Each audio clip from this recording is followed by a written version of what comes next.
Hi, this is Arthur. You're listening to Two Lots Talking Politics. Happy Thanksgiving.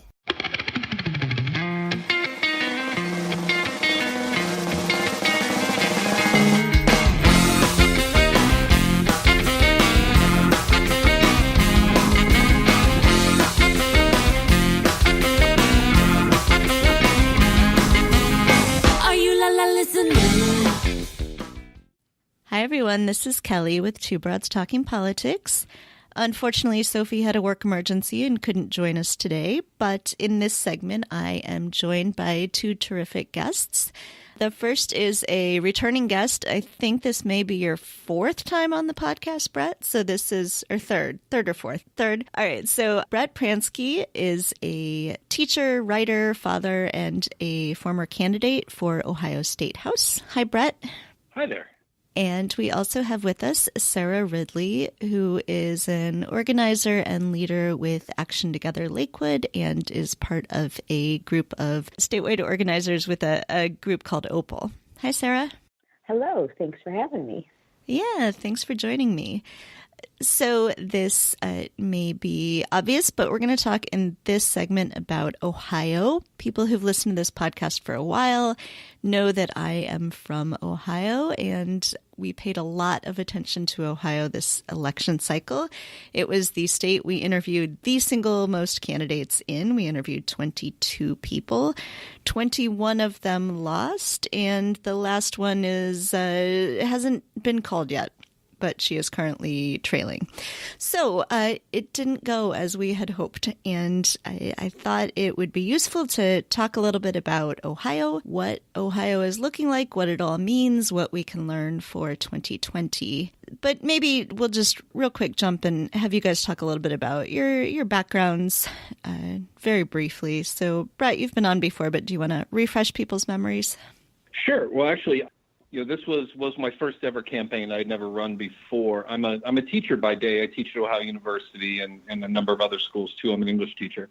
Got into the race probably mostly because my students, they didn't dare me to do it, but they pushed me really hard to do it, to the extent that where there was really nowhere for me to go except to the Board of Elections to fill out my petitions. And I'm glad I did. It was a great time. It was a great race. We did a lot of really good things. Didn't end up coming out over the top, but then again, we are in pretty deep red America out here. So, that was going to be always going to be a difficult get, but we did a lot of really good stuff. Yeah. And Sarah, can you tell us a little bit about how you got involved in Action Together? Yeah. Well, it was the day after the election in 2016, which wasn't a great day. And it was emitting out of the Pantsuit Nation Facebook groups. People started talking about planning and organizing. And then, here we are 2 years later with a pretty solid infrastructure throughout Ohio, not just, locally. I'm in Lakewood, right outside of Cleveland, but throughout the state. We've put a lot of work the last 2 years into not only, working against the Trump agenda, but also mobilizing our communities into paying attention to what's going on and paying attention to, what are happening with these elections. And, we still have a little bit more organizing to do after this past couple of weeks. So. Right. So I guess my first question for conversation is, did election night this year surprise you? So, I think overall across the country, people Democrats were pretty happy with the way things went, but there's a lot of stories now saying, well, Ohio's just too red, the blue wave skipped Ohio, those sorts of things. I had spoken to so many terrific candidates in Ohio that I think I kind of blinded myself a little bit to polling in individual districts and just thought, oh, they're all going to win. They're so great. So what did the results surprise you guys? Was it more or less what you expected? What was sort of your reaction to the election this year? Well, I guess I would say it was a bit of both. While there were some things that weren't terribly surprising, there were other things that were incredibly surprising. So, for example, Sherrod Brown won his race. Not really a surprise. But he was up, I think, 16 or 17 points going into election night, ended up winning by 6. And that was a surprise. And then in some circumstances, our statewide candidates, all came into election night 2 to 3 points up in the polls. I mean, within the margin. So if they would happen to lose, it wouldn't necessarily have been a surprise, but most of them lost by 4 or 5, which again was a very big surprise. So again, it was kind of a bit of both. In my race individually, my opponent had been beating people, 70-30 for quite a while. And we closed that gap, by 12 points, which was a nice little surprise.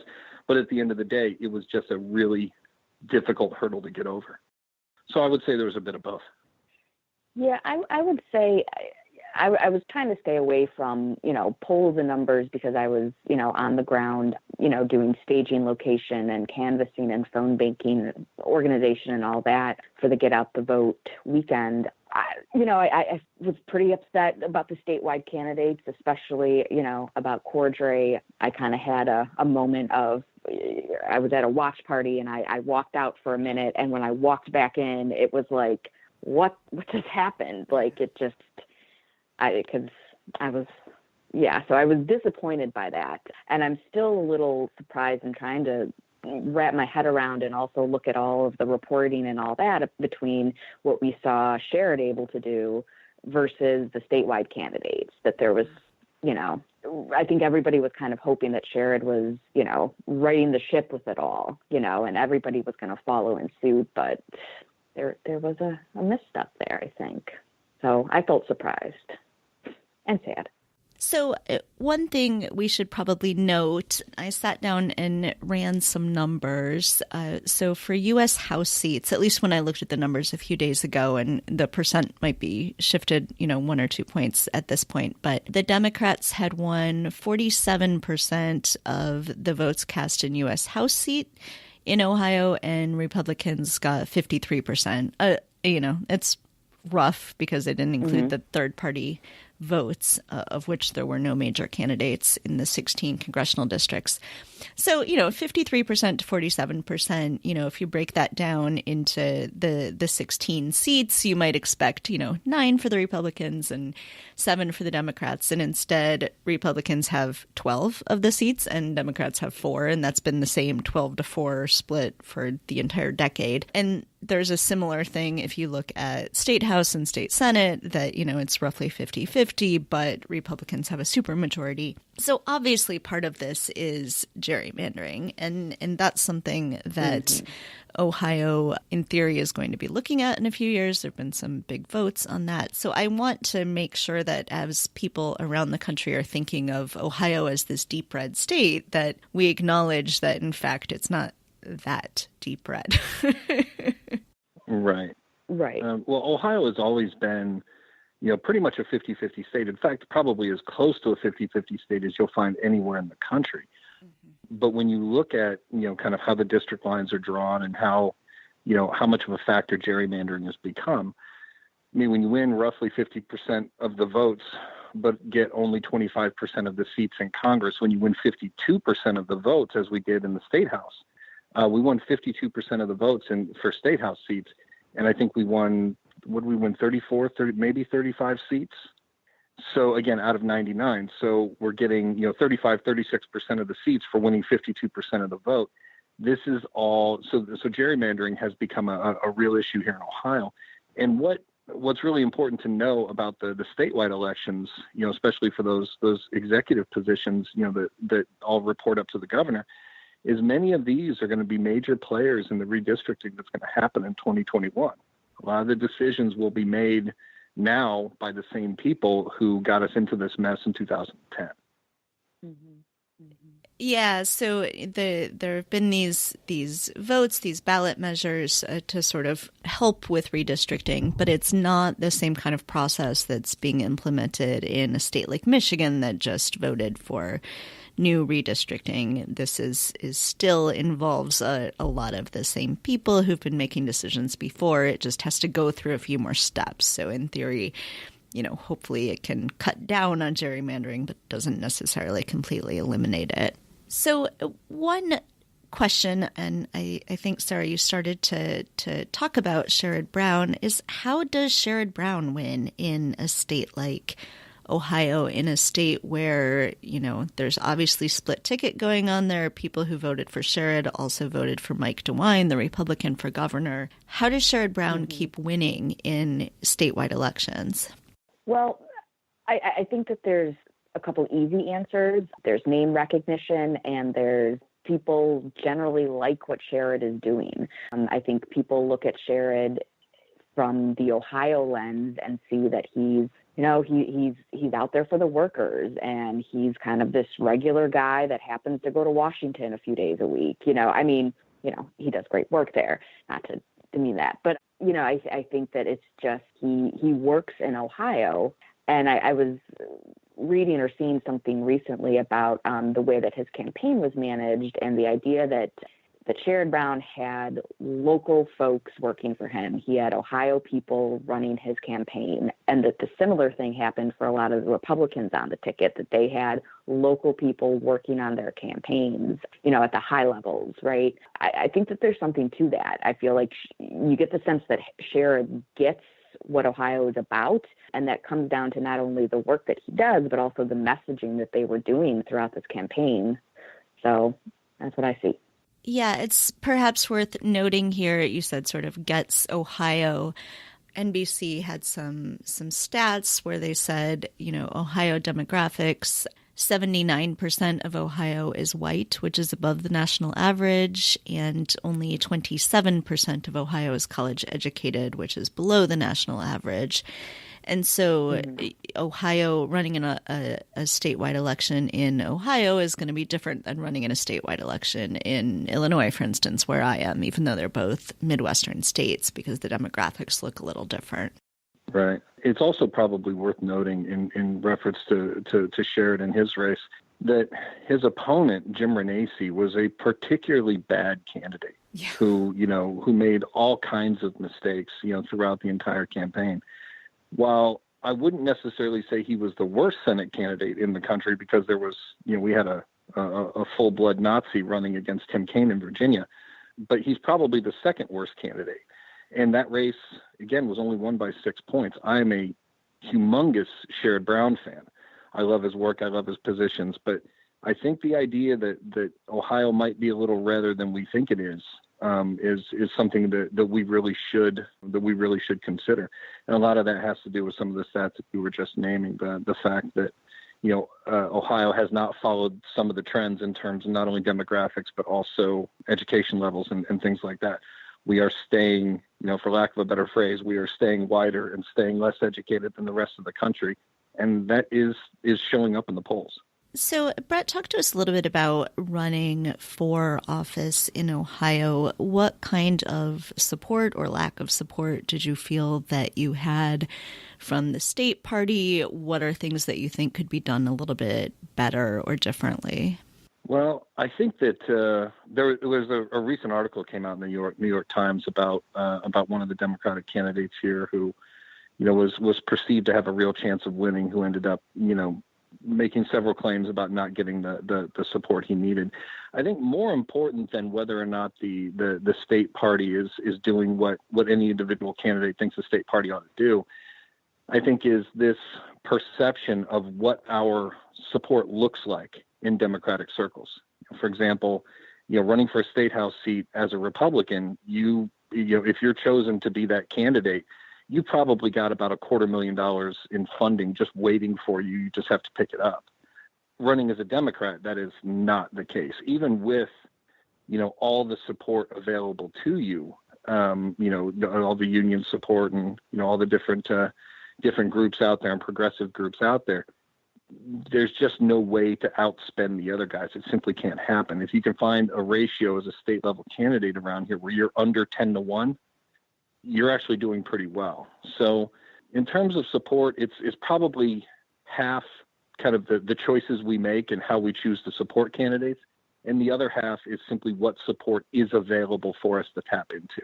It's one of the big surprises that I ran into in the campaign was the idea that I could possibly match up with a Republican in terms of, financial support and things like. It's just not possible in most cases.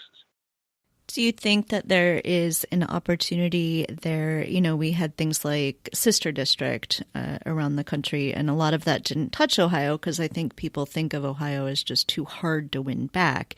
Do you think if there was a concerted effort by people in blue states to fundraise for Ohio, that could make a difference? Oh, I think it could. But I think the thing that has to happen first and foremost is we have to reform our campaign finance laws.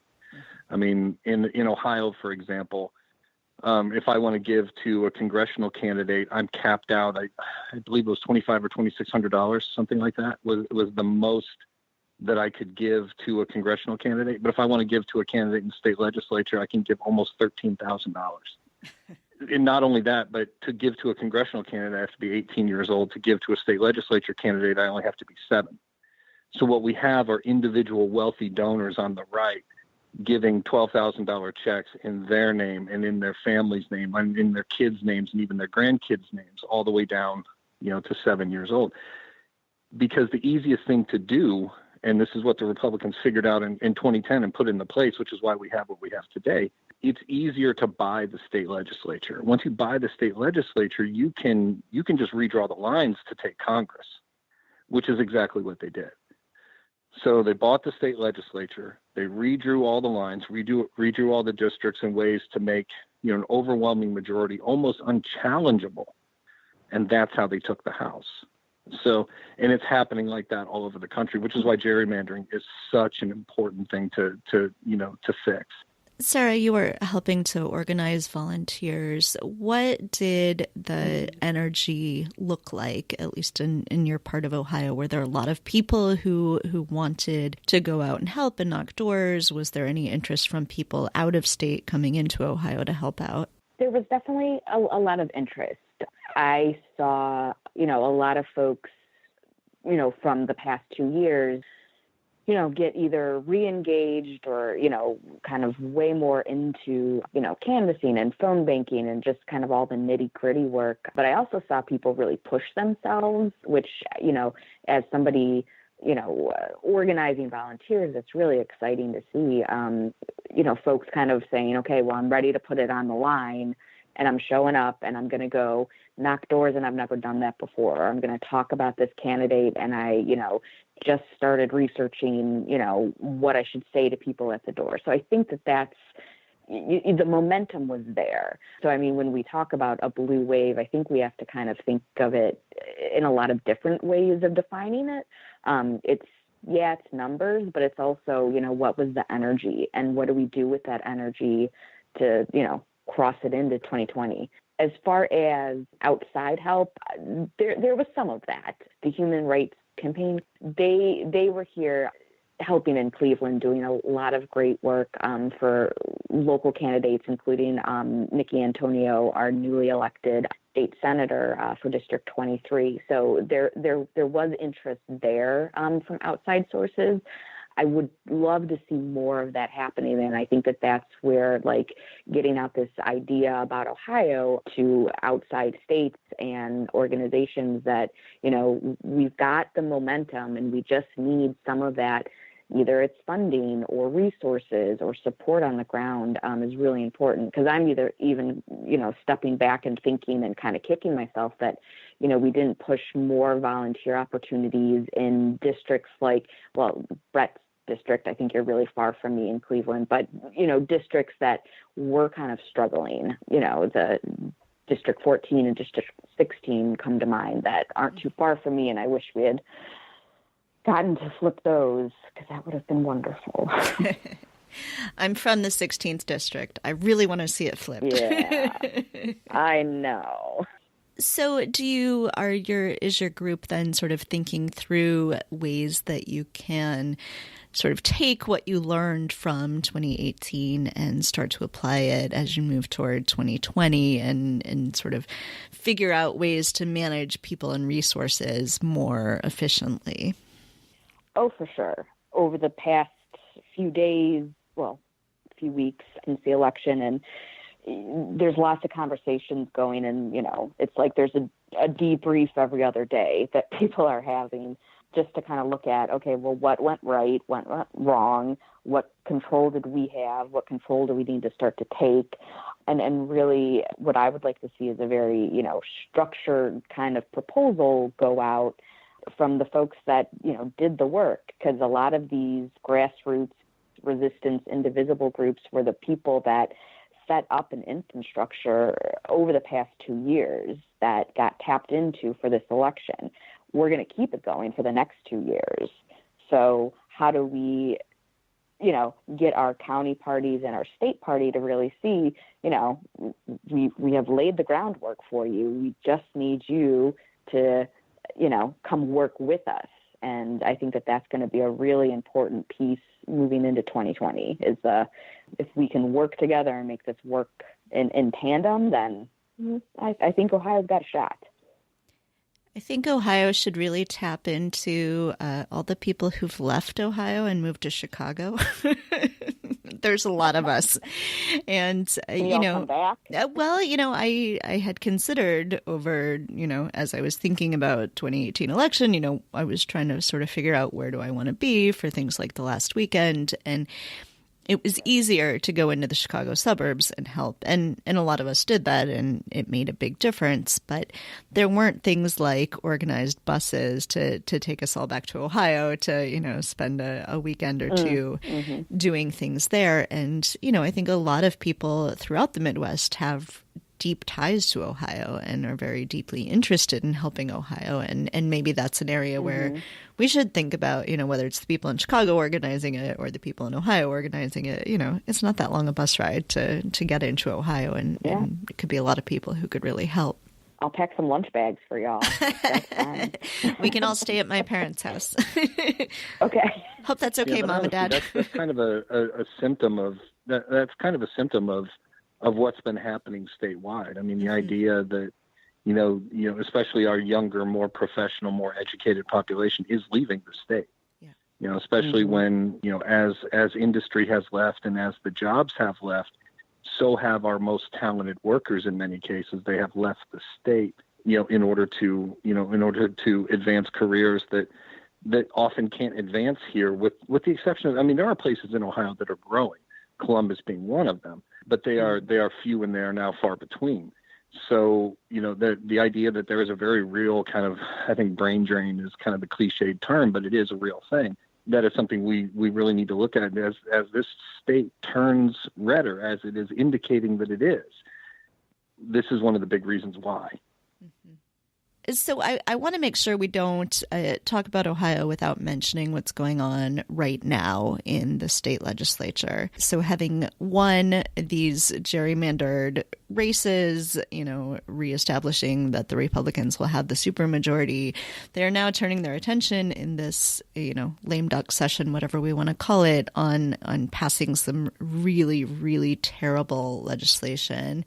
Do you guys want to talk a little bit about what is going on right now? We'll start with the Stand Your Ground legislation, which passed the Ohio House the other day. Now, for those unfamiliar with Stand Your Ground legislation, and what it basically says is that you are allowed to use deadly force if you perceive a threat, and you can do that anywhere, regardless of where you might be. Previous laws required that if you were out in public, you had a duty to retreat. You had a duty to at least try not to use lethal force. Stand Your Ground basically eliminates that. It essentially turns the state into the Wild West, which is an insane thing to do, but it's what the gun lobby wants. And in Ohio, where, we may be a 50-50 state, but we are the deep South in the legislature. Everybody's trying to out-conservative each other, and they are competing for gun lobby dollars. So we have this legislation is most likely going to become law. Now, while Kasich has said he'll veto it, he's only around for another few months. And with DeWine in office here after January, we all know he's going to sign whatever the legislature sends him. So if they pass this extreme bill, and make Stand Your Ground the law here in Ohio, the governor will sign it. It'll become law. And what can people in Ohio be doing about that? And what can people outside of Ohio, if anything, be doing? Well, we can be contacting our legislators, but most of them, especially in these deep red areas and these gerrymandered districts. A lot of these folks, they run on these issues, and the idea is we stick to our guns. That's an actual, campaign slogan for one of these guys. So I don't know that we're going to be able to move our individual legislators off of this, but we can certainly express our dissatisfaction with it. Now, I'm not terribly optimistic that that's going to do us a whole lot of good, but I don't honestly know what else we have left other than to make sure we do something different in 2020 than we did in 2018. Mm-hmm.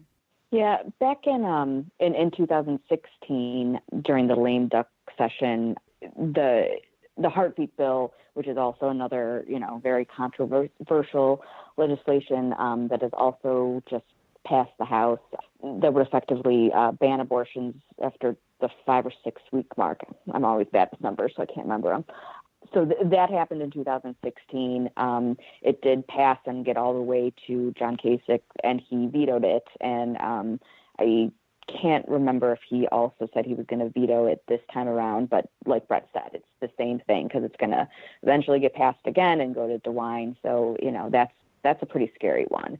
In 2016, that's when all these groups like mine were organizing, and we were learning how to really, make an effective call to action, and how do you call your legislator, and what do you say to them, and how do you make your argument? And I think, like Brett is saying, we've got limited power there to a certain extent. So one thing that I started putting out this past week is, kind of reaching out to people that, I'm not preaching to the choir to, but some folks that maybe didn't pay attention to this midterm election, because midterms, we all paid tons of attention, but plenty of voters did not. But that this is the kind of stuff that happens when you don't go out to vote, and when you don't, pay attention to what your state legislator could possibly do. And I just think that the impact of that is just monumental. And, I hope people listen, because otherwise, we do get redder and redder in our communities. And I don't think that reflects everything that Ohio really is. It seems like the real solution is for all of us to move back to Ohio. so the numbers shift a little bit. We would love to have you. I hope my mom's not listening, because she'll be like, "You said you're moving back to Ohio." Sorry, Mom, not going to happen. When we're talking about the heartbeat bill in particular, there are a couple of pretty horrible line items in the bill as it's being voted on now. The bill was written by a guy named Ron Hood, who's the rep from District 78, and a particularly vile individual. He's also a lobbyist for Ohio Right to Life. He's actually a lobbyist at the same time he's a legislator. Now, how this is legal, I have no idea, but there we are. There are provisions in this bill that could allow for patients and doctors to be charged if they perform an abortion or if they have one. And by charge, I mean all the way on up to capital murder. So this bill, as it is written, again, we had one of these bills in 2016 that was vetoed by Kasich. This one is much, much worse in a number of ways. All right. Well, I don't want to end on a down note. So what's your sort of plan of attack moving toward 2020? What sort of one thing you think Ohioans can sort of think about doing to get ready for 2020? Well, one, everyone needs to get registered and get ready to vote. Everybody needs to have a plan to vote. There are things that we can do. In terms of my own personal plans, I may not be out of the political game just yet. I just ran my first campaign, had a good time doing it. Lost the war, but won a lot of battles. Was able to get my opponent on stage on 3 different occasions and just kind of, embarrass him with some common sense. So, there are things that we can do, and there are things that we can do going forward. We just need to get involved, and whatever that means for each individual person. For some folks, it means I'm going to vote for the first time. For other people, it's going to mean I'm going to volunteer for the first time. And for some people, like me, it means, hey, I'm going to run, so it's different things to different people, but everyone has to step up their level of involvement, whatever way that means to them. I definitely agree. At this point, it's really laying a groundwork, in November of 2018 for, late summer 2020. We don't get to take time off, and it's staying engaged and aware.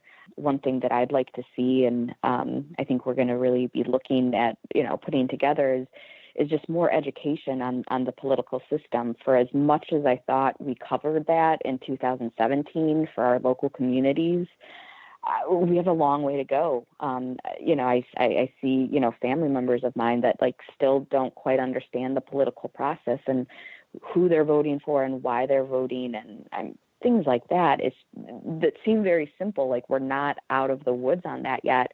And I think until we get to a point where Ohio really understands that they need to vote for their own interests, we're going to be seeing this repeat of, scratching our heads thinking, what the hell just happened? Yeah, and I think 2020 is going to be really interesting for Ohio. I'm afraid that the presidential candidates are just kind of going to ignore it because everyone's sort of saying this is just a red state now, and you won't have a Senate or a gubernatorial election in 2020. So it'll be really interesting seeing what turnout is like, and what sort of showing Democrats can have. Well, one thing I'll say for, because I'm, like I said, connected to a lot of these grassroots, new engaged activists and leaders and volunteers, is we're not writing off Ohio. So even if it comes down to that, where, we're getting ignored by fundraising and large party machines, we're going to be there on the ground registering voters, making sure people are going door to door. So join us. It will be my pitch. We'll be there. All right. I love it. Now that's a positive way to end. So thank you, both of you, Brett and Sarah. This has been a really great conversation. I think it's really important to understand Ohio if we want to understand sort of where the country is going right now. So thank you so much for the really hard work that you did this year and the work that I know you're going to continue to do. And thanks for taking the time to talk to me today. Thank you. All right. Thanks for having me.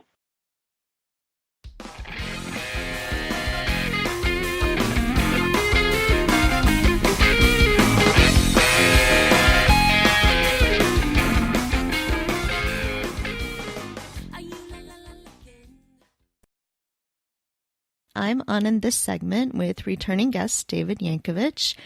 David is a digital campaign strategist, and we're going to talk some about lessons of 2018, 2017, 2018 in digital and social media strategy for campaigns and what that gives us for going forward into 2020.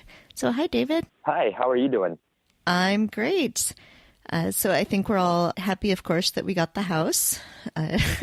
So something's good in the world. We finally got some wins. Yeah. Wins are great. But speaking of wins, we talked about this a little bit last time, but I know we have some new listeners since then. You were involved in the Doug Jones campaign, which is one of the first places we really sort of experimented a lot with digital and social media. Can you talk a little bit about that experience? That was an amazing experience. So I went to the Doug Jones campaign, I believe it was in September of last year. So it was 2 weeks before the runoff on the Republican side when Roy Moore won the nomination. And we decided early on, there was an amazing brain trust from that campaign of strategy from, Giles Perkins and Joe Trippi and, of course, now Senator Jones, Doug Turner. But they had a really good strategy that they weren't going to lay down. We were going to have a very tough campaign, and they knew it, and they were ready for it. But we were willing to try things and think outside the box, and a big part of that thinking outside the box was, social media and digital. It was a tremendous experience, and when I first got there, we were 40-point underdogs. Literally, the polls had us down by that much. And, as the race continued on, we did a lot of things right. A lot of around the country say that, the race took a turn with the Roy Moore scandal, but that kind of made it a little bit more difficult. We had to find something completely different. The big part of it was the social media aspect, being tough on social and having a real voice and having a, really kind of, for the first time that I've seen in a while, a candidate in the Trump era who was able to be on Twitter and Facebook and really showcase who he truly was. I mean, I think everybody in the country kind of fell in love with him a little bit because, I mean, he's exactly what you see online. He thinks about things all the way through. I mean, obviously he prosecuted the Klansmen who bombed the 16th Street Church. He's heavily vested in the law, and, he has a huge respect for, traditions in the Senate and everything. So we were really able to kind of show everybody out there that, like, this is a real guy, and he actually is passionate about this race and passionate about becoming a senator and wants to do the right thing for the people in Alabama. And it was a really amazing experience, and to be a part of that and to be a part of the team that, was able to bring so much hope to so many people and to, bring about the first big win. It was amazing. And that kickstarted everything else from all the different races throughout 2018 that I was a part of. The first big race that I ever did, was of course, Doug Jones's race, but except for my own before that. So that was, the race that kind of showed the Democrats at least, the power of social media. What are some of the races in 2018 that you think really did a good job, really sort of took that message to heart and did a good job with digital and social? Oh, there are so many. There are so many candidates that are now members of Congress-elect that I think took the playbook that we did. Mike Levin in California, early on, I had a conversation with him before I was even thinking about running. He had just jumped into the race, and we talked a lot about social media back at that point. And he ran probably the toughest social media campaign. I mean, first off, Darrell Issa retiring, and then all the way through, I mean, he, was in front. He was protesting. He was an activist. He was a great candidate. He did everything perfect. I mean, so that's one of them. Harley Ruda, which is a few districts over. Andrew Jantz ultimately didn't come across the finish line there, but I thought he ran a great campaign. Gretchen Whitmer up in Michigan running for governor. I loved her campaign. And she did something that's taken it a step forward. She kicked ass on Instagram. And that's showing that the political playing field is changing. Instagram's 80% women. It's a lot of branding and a lot of a different type of politics and a different type of strategy. And she really killed it on Instagram. There were so many candidates that I thought just really did well. But those are a few that really stand out to me. What are the kind of things, you're mentioning Instagram. What are some of the things you think that candidates and activists should really be thinking about, the strategies, the different platforms that they should be really investigating? Oh, I mean, definitely Instagram is going to be the future. And the reason I say that is because as the internet evolves and as social media evolves, Instagram, you have the swipe where you can go straight to the website to buy clothing or the brand stuff.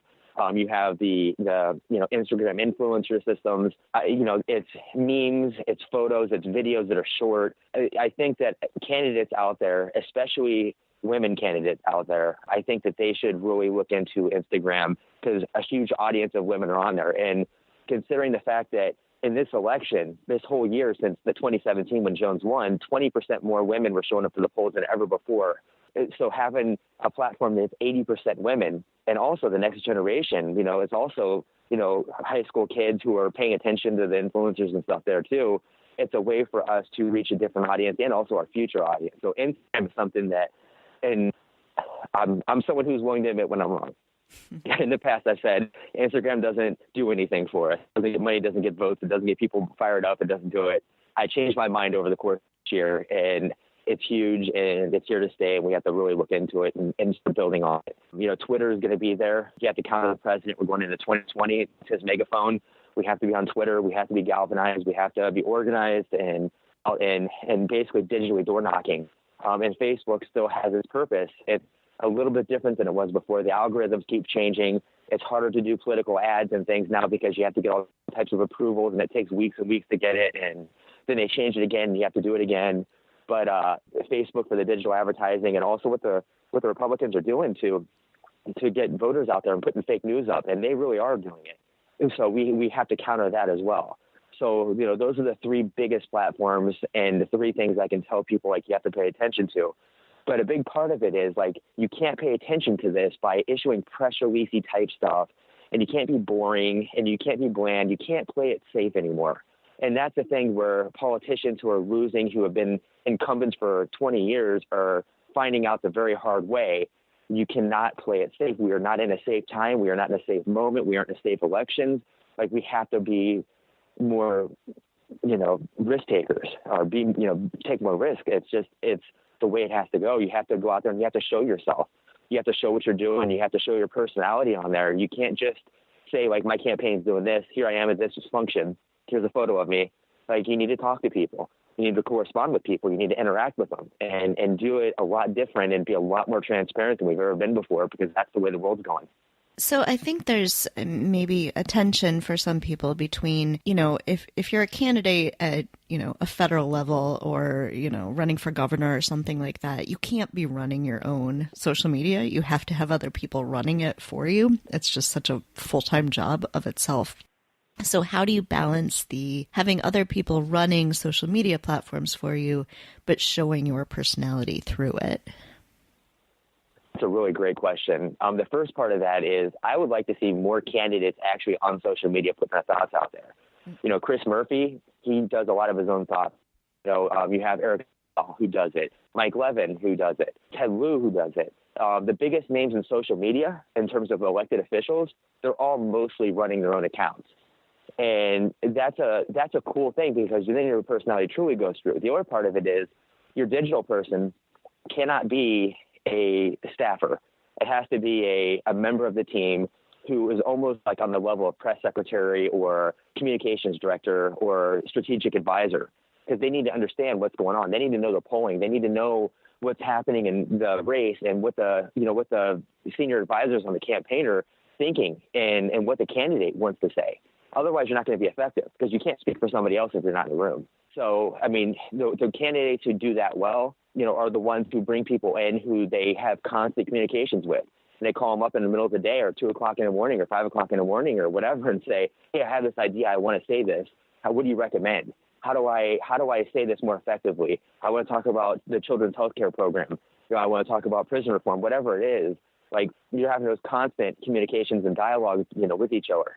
So you can do it. I really like when candidates do it themselves or incumbents do it themselves. But having a person on the team who gets you, can write in your voice, who you're approving every single thing, and that's a big part of it too. The candidate has to approve every post that gets posted. That's how it should be. It's being transparent, and no one wants to hear, like, on social media, like if you're on Twitter, tweets signed by senator, initialed whatever the initials are. They want to see the senators actually saying that. And the only way for the senator or the member of Congress or the governor to actually be saying if they're actually paying attention to every single one that goes out and, is approving them themselves or someone on the team who understands what's going on. That's huge. We have to do that. So you mentioned organizing on Twitter, and I suspect a lot of people who are not on Twitter a lot don't really know how much organizing behind the scenes stuff happens on Twitter. Can you talk a little bit about that and, what it means for what are tweet storms? What are, all these kinds of ways that people can get their message out? Yeah, and that's also a really good question. So the first thing is tweet storms are hugely effective. In the last races, there were tweet storms that we were doing that was anywhere between 40 million and 85 million impressions for a single candidate when we were pushing them out. So if you're a candidate out there and you're thinking they're not effective, like we're hitting 85 million different people. The total in the last 3 weeks of the campaign, we reached over 403 million people individually. There was only 300 some million people in the United States. So, we every single time we did it, it's basically an impression is when you touch somebody's timeline, when you show up there. So that's a huge part of it. We have to continue to do tweet storms and that kind of stuff. And organizing on Twitter isn't just the tweet storms. It is being in direct message rooms and getting involved with people who are like-minded like you and they want to be politically active. It's asking people to show up to vote on Twitter. It's responding to, political messages and the things the candidates are saying and being involved in a conversation. All of that matters hugely, especially to, reporters who are paying attention. If you have a candidate who says something completely stupid and you have 50,000 people who tell them they're stupid, it's going to get reported.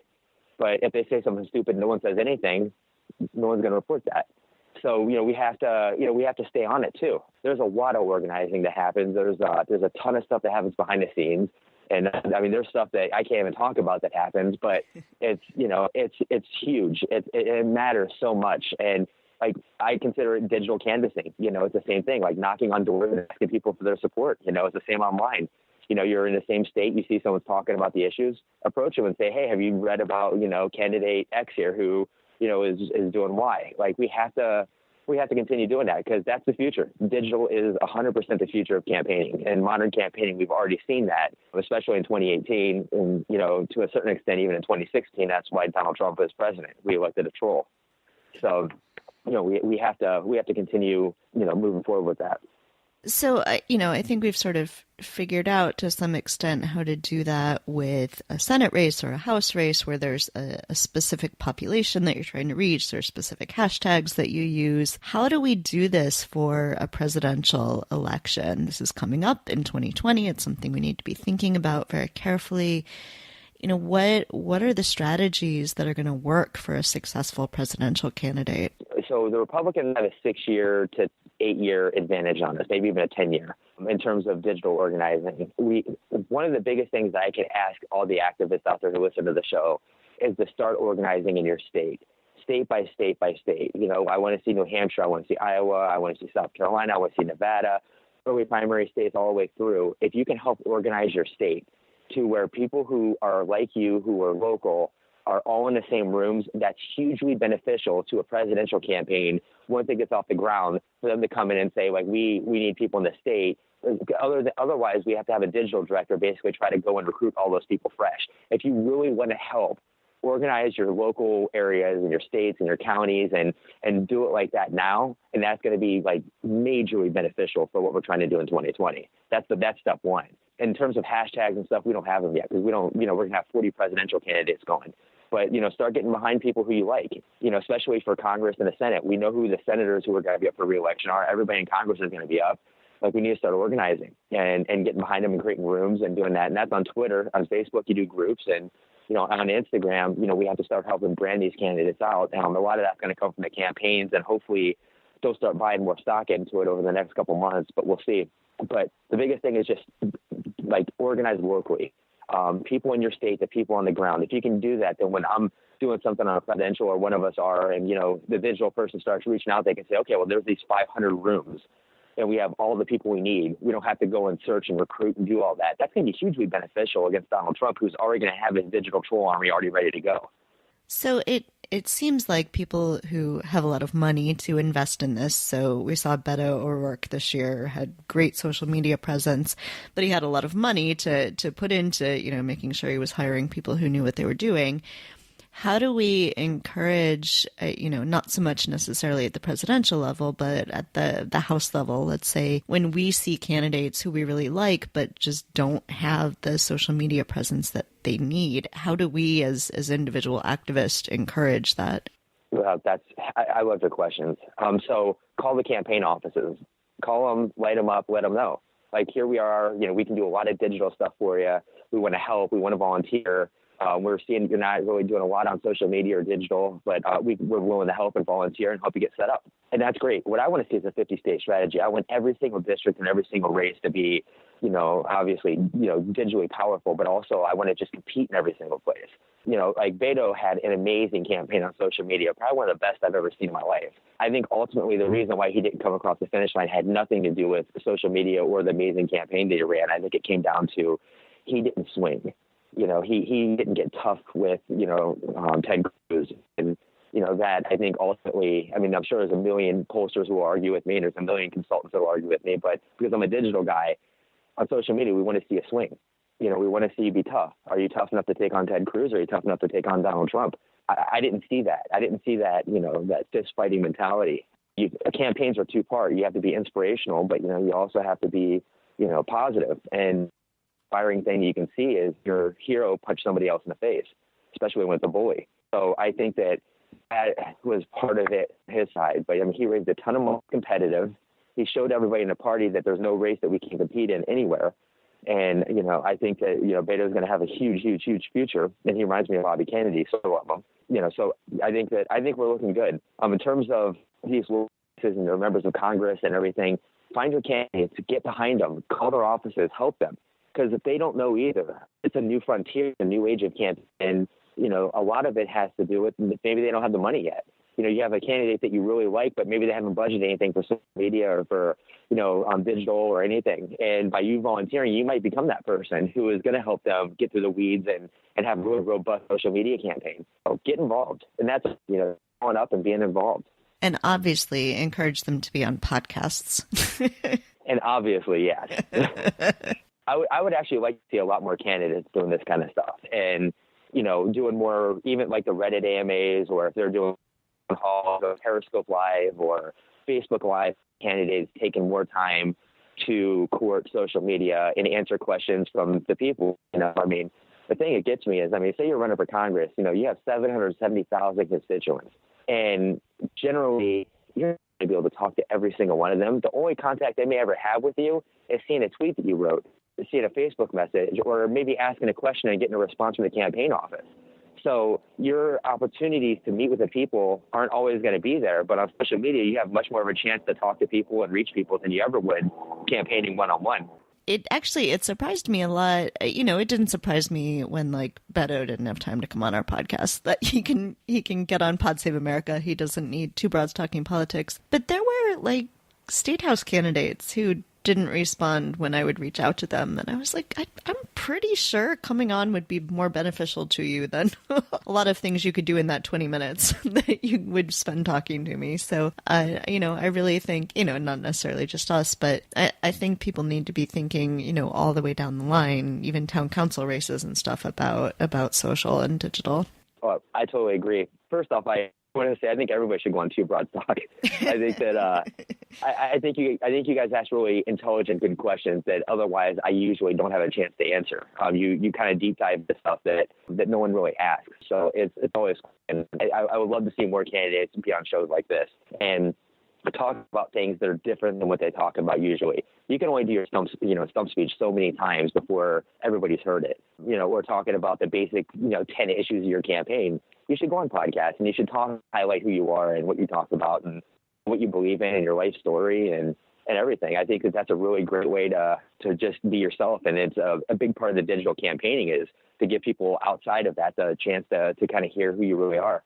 Is there anything else that you would like to make sure that we talk about? Social media.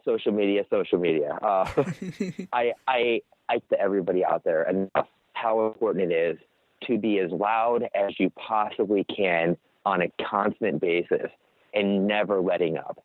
And the future of campaigning is social media, is digital. The question you asked before about, it is surprising that more candidates won't come on the shows or won't take risks. For the candidates out there, take chances.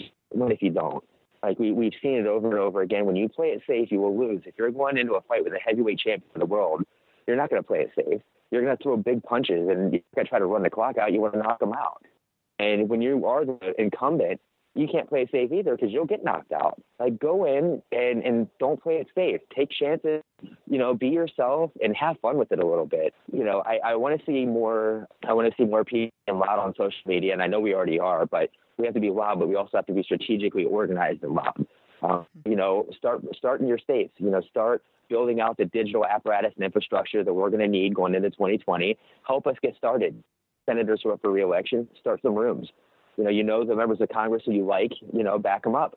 The governors who are going to be running and, what states are going to be coming out. When you start organizing these rooms, it's so much easier when the campaign can come and say, we already have a ready-made, pre-done opening here. These are all of our digital volunteers. This is our base. So when you do that, you're helping the party too. You're helping us win.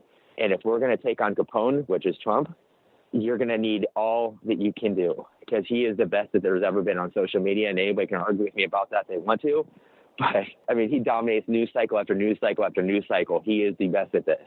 So we have to counter him with just loud, huge numbers who are just going to be as fierce and as vocal as he is. Yeah, indeed.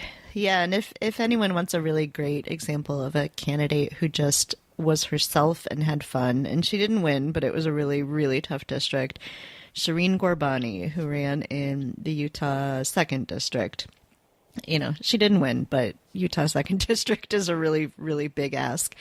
And she had so much fun with the campaign. She posted videos of herself dancing, and it's one of the many candidates that I kind of fell in love with over the campaign cycle and makes you want to, volunteer for someone, makes you want to give money to them because you can see that they're an authentic person.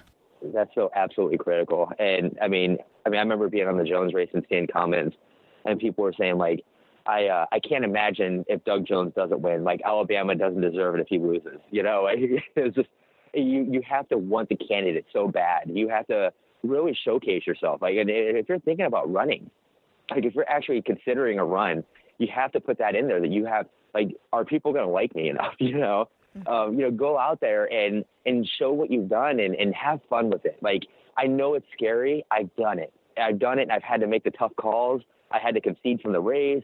Like, I've been there. I know the worst case scenario. I know the best case scenario.